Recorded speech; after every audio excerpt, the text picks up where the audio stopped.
আশা করি তোমরা খুব ভালো আছো। তো বন্ধুরা, আজকের রেসিপি অবশ্যই থাম্বনেল দেখেই বোঝা গেছে আজকের রেসিপি কী হতে চলেছে।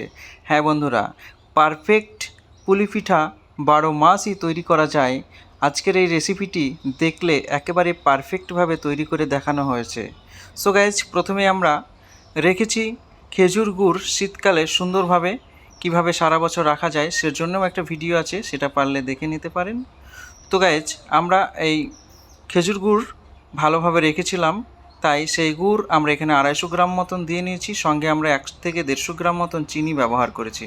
তাই এটা একটু পাতলা করে নিয়েছি জাল দিয়ে।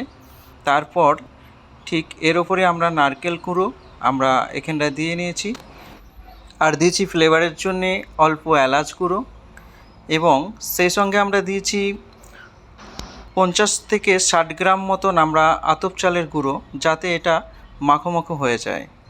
সো গাইজ, তারপর একটু আমরা ভালো করে আরও 2 থেকে 3 মিনিট আমরা জাল দিয়ে নেব। একটু ঘন বেশি না হলে আবার একটু এর সঙ্গে অ্যাড করে নেব। সো গাইজ, এটা আমাদের পুরোপুরি কমপ্লিট হয়ে এসছে। এটা আমরা নামিয়ে সাইডে একটু ঠান্ডা করে নেব। ওকে বন্ধুরা, এটা কমপ্লিট হয়ে এসছে। এরপর আমরা 4 কাপ জলে আমরা 2 কাপ সুজি আমরা ব্যবহার করব। একটু কুসুম কুসুম গরম হয়ে আসলে এই সুজিগুলো আমরা এর মধ্যে ঢেলে দেব। তারপর একটি চামচের সাহায্যে ঠিক এইভাবে আমরা নেড়ে চেড়ে নেব। যদি খুব বেশি ঘন হয়ে যায় তারপরে আবার একটু জল আমরা ব্যবহার করব।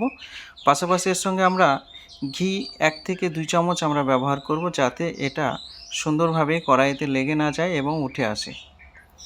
সো গাইজ, ঠিক এভাবে আমরা আবারও 2 থেকে 3 মিনিট আমরা এভাবে ভালোভাবে পাকিয়ে নেব। সো গাইজ, এটা কমপ্লিট হয়ে আসলে আমরা নামিয়ে নেব। তারপর আমরা একটি থালার মধ্যে বা একটি প্লেটের মধ্যে, বড় থালার মধ্যে রেখে ঠিক এইভাবে হাত দিয়ে প্রেস করে সুন্দরভাবে এটাকে আমরা গোল করে নেব। সো গাইজ, এর সঙ্গে আমরা অল্প অল্প পরিমাণ আমরা আতপ চালের যে আটা আমরা রেখেছি সেটা ওপর থেকে হালকা করে ছিটিয়ে দিয়ে আবারও ভালোভাবে ঠিক এইভাবে আমরা প্রেস করে নিয়ে সুন্দরভাবে আমরা হাত দিয়ে মেখে নেব, ছেনে নিয়ে পুরো একটি ডোল তৈরি করে নেব। ঠিক এরকম একটি ডোল তৈরি হয়ে আসলে এরপর থেকে আমরা অল্প অল্প করে নিয়ে আমরা মিষ্টির আকারে শেপ দিয়ে নেব। তারপর ঠিক হাতের তুলো এভাবে আমরা করে নেব, যাতে ঠিক এই আমরা নারকেলের যে একটি মিশ্রণ তৈরি করেছি এর মধ্যে দিয়ে সুন্দরভাবে আমরা মুড়িয়ে দেব। ঠিক হাত দিয়ে প্রেস করে এভাবে আমরা 2 পাশ থেকে মুড়িয়ে দেব। সো গাইজ, কমপ্লিট হয়ে এসছে। ঠিক প্রত্যেকটা আমরা এভাবে আলাদা আলাদাভাবে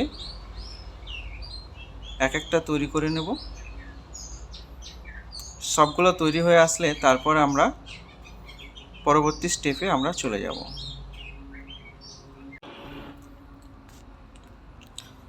সো গাইজ, আমাদের পুরোপুরি কমপ্লিট হয়ে এসছে আমাদের এই পুলি পিঠা তৈরি করা। এরপর যে কাজটা করব, প্রথমে আমরা এখানটায় 500 গ্রাম দুধ নিয়ে নিয়েছি, লিকুইড গরুর দুধ আমরা নিয়ে নিয়েছি। তারপর এর সঙ্গে আমরা 1 প্যাকেট আমুল দুধ আমরা ব্যবহার করব। গরম এই দুধ, কুসুম কুসুম গরম দুধটা এর মধ্যে মিশ্রণ করে নেব এটাকে টেস্টফুল করার জন্যে। পাশাপাশি আমরা একটি মিশ্রণ তৈরি করে নিয়েছি। সো গাইজ, এই দুধ গরম হয়ে আসলে এর মধ্যে আমরা 2 থেকে 250 গ্রাম মতন চিনি আমরা ব্যবহার করব। তারপর যে আমুল দুধের যে মিশ্রণ করেছি সেটাও আমরা এর সঙ্গে মিশিয়ে দেব।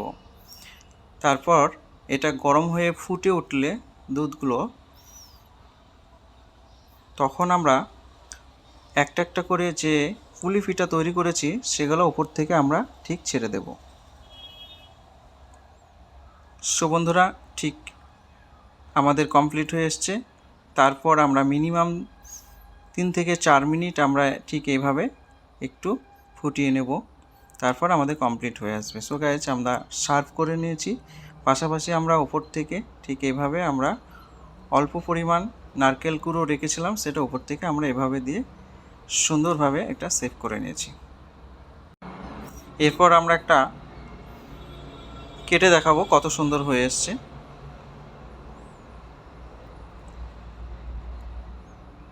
ফাইনাল আমাদের কমপ্লিট হয়ে এসছে। ঠিক দেখতে যতটা ভালো লাগছে, খেতে তার থেকে অনেক বেশি টেস্ট।